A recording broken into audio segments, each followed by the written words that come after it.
I'll get to all the good stuff here for Sunday in just a moment with your free pick and a review of the playoffs, how they've broken down in terms of a point spread and over-under perspective in just a second. But listen, guys, I don't know if you happened to watch it when it was first out about a year and a half ago, or the repeats that HBO has been showing here of late. But the Joe Namath retrospective documentary, one of the best of that genre I think I've ever seen. Happened to catch it again early Saturday morning. And I'll tell you what, I'm watching that, and I only remember Namath like 74, 75, stiff leg, barely able to back up from center, at the tail end of his career. That's the Joe Namath that I remember. But watching him in that retrospective documentary, seeing what an elusive, shifty, fast runner he was at Alabama before he suffered the first of those many knee injuries, it got me thinking about, there's a guy that if I could go back in time, I wish I had been able to see when he was, Joe Willie Namath, when he was the real deal, 67, 68, 69, the upset. Of course, yes, you can watch the Super Bowl, but I would have loved to have seen him on a week-to-week basis when he was the man when it comes to playing quarterback in the NFL. That's one of those guys where I'm sure, if you think about it, guys you wish you could have seen in their prime. I would have loved to have seen Gale Sayers in his prime with the Chicago Bears. I would have loved to have seen Wilt when Wilt was Wilt. When Wilt decided, hey, people say I don't pass the ball, I'll average 25 assists during the season. When Wilt was the most dominant player. Bill Russell, sorry, I don't agree. Wilt was the most dominant player in the NBA. Would have loved to have seen Sandy Koufax when he was at the peak of his career back in the 60s.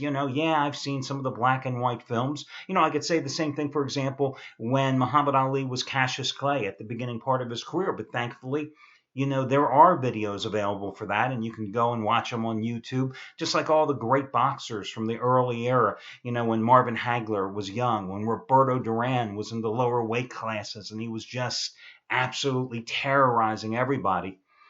It's one of those things. You go back, you'd love to go back in time to see it, but I'm sure if you thought about it, you'd come up with your own athletes as well.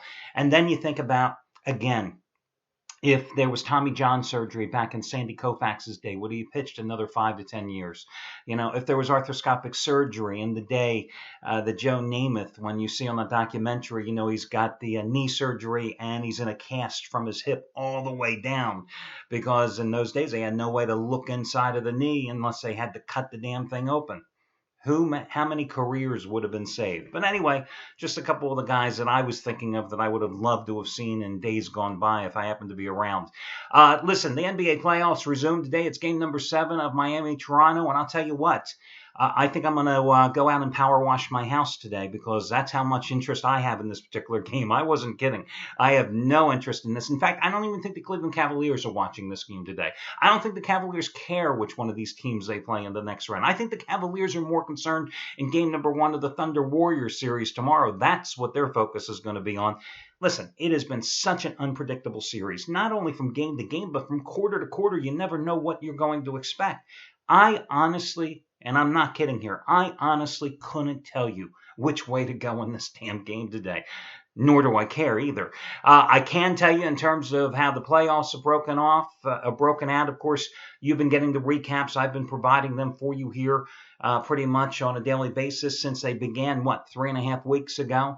The bottom line is that the favorites are 38, 26, and 1 against the spread so far in the postseason. They're 11, 9, and 1 in second round play.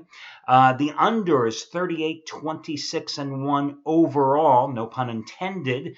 However, the over has actually had the edge here in round number 2, going 12 and 9 so far. Home teams maintaining their slim advantage, 21 and 17 in round 1 action, 12 and 9 in second round action, which of course concludes today. And again, I have no clue who's going to win this game. As for the free picks, 290, 255, and 8 roll with them over the past 305 days.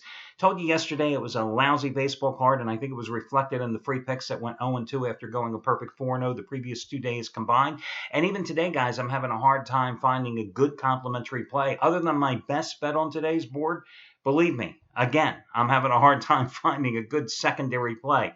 What I decided to go with was take a shot with the Seattle Mariners as a 135 run line dog at home with King Felix on the hill. Yes, Felix Hernandez going for Seattle today. Listen, he started off his career so brilliantly against the Angels, and yet they have dominated him of late, including beating him up just a couple of weeks ago. However, everything is cyclical, as you know, when it comes to betting, and I think this is a good spot to take Seattle.